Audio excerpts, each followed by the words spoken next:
Good evening and welcome to another episode of Middle Aged Man Channel.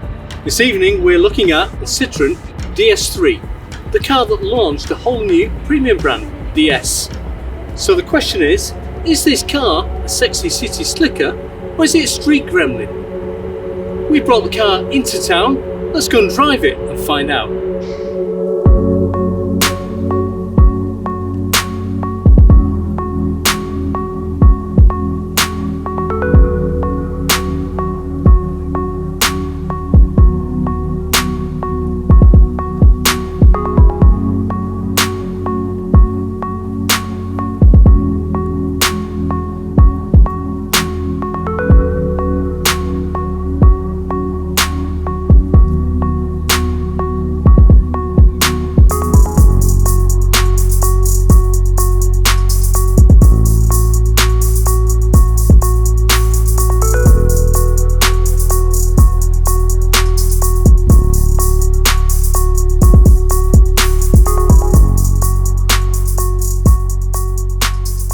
So we're out in the DS3.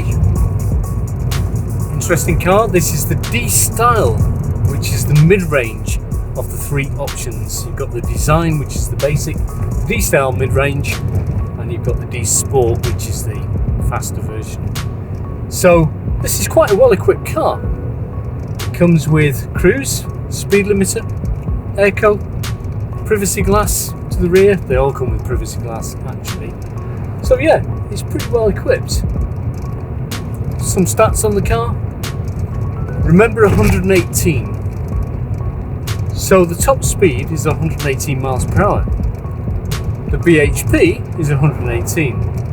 And the torque is 118 pound-feet. How on earth did they manage to do that? Incredible work by Citroen there. Other stats. MPG is quite an economical car. It's 1600cc, front-wheel drive. And it shares the PSA stroke BMW designed and produced engine, which is fitted to the Mini. I didn't realise it's the same engine as the Mini 1. Acceleration wise, it's 0 to 60 in 8.4 seconds. And I've had to learn with this car actually. Initially I thought it was quite slow, I thought it was quite lackluster performance. But basically my right foot was not doing enough work. I'm used to driving reasonably powerful cars, easily double the BHP. And you've just got to work a little bit harder with this, but it's worth it. It actually is starting to feel quite nippy now. Weight-wise, it's 1,075 kilograms, just a little bit heavier than the Mini 1 BMW. So I've mentioned the Mini already quite a few times. I think it is one of its natural competitors. So BMW, when they were looking to produce a Super Mini, went for a retro look. They went back to the old favourite. Fiat went for a retro look with the Fiat 500. Again, a very popular car. Citroen did something different and quite clever, I think. So they wanted to start to create a premium brand. In the same way that Lexus is the premium brand of Toyota, building luxury cars. Infiniti is the premium brand of Nissan, again building luxury cars. So Citroen built the Super Mini, but rather than go down the retro route of its competitors, they decided to go all modern with a completely new design and become far more style-centric and give the customer as many options as they possibly could, and this is the result. So the car actually drives quite nicely. It has grown on me. Yesterday I was driving around in the car and I thought, yeah, it just doesn't seem to move, but now I'm appreciating it is actually quite nippy. It's got reasonable road holding. It's quite smooth. This is the 5-speed model. And yeah, it feels like, again, a nice place to be. DS3, nice place to be. Looking at the interior, there is very much a focus on design and it's very trendy. So there's kind of some gloss black, piano black here across the dashboard. Nice steering wheel, flat at the bottom, that's very trendy as well. chrome inserts, chrome dials or chrome surround dials, a nice dashboard. So this part, yeah, all very trendy. Seats, supportive, comfortable, certainly in the front. And then we move to the question of the rear of the car. Now, I had a sit in the rear. I've actually previously travelled in the rear of one of these as well. And one of the features is they have a very thick B-post. It's part of the design. It gives it this floating roof look from the outside. And with that really thick pillar, with the large headrests in front, or, you know, these driver's seat headrests, there's not a lot of visibility for the passengers. And it's all very, very dark. As you know from my previous videos, I like cars that are a little bit lighter inside. This is quite black, and it's quite claustrophobic in the rear of the car. And also, to help people get in and out of the car and overcome the access restrictions, they've put these great lodging grab handles in the back. So, yeah, not a place I would like to spend too much time. Having said that, the rear capacity, both for passengers and for luggage, is bigger than the Mini One and bigger than the Fiat 500. So it kind of beats the competitors in that respect. Now, let's have a think for a minute about what premium brands mean and move on to a little discussion about premium pricing. So one would expect that a premium brand is producing a higher quality product than the base models from the parent company.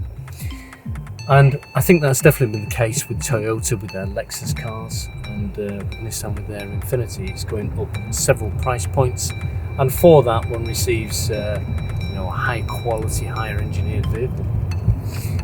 I think Citroen with DS, they moved into a different domain, as I mentioned before, design centric, and it was all about multiple customer options and trendy stuff. So it's a nice quality cabin.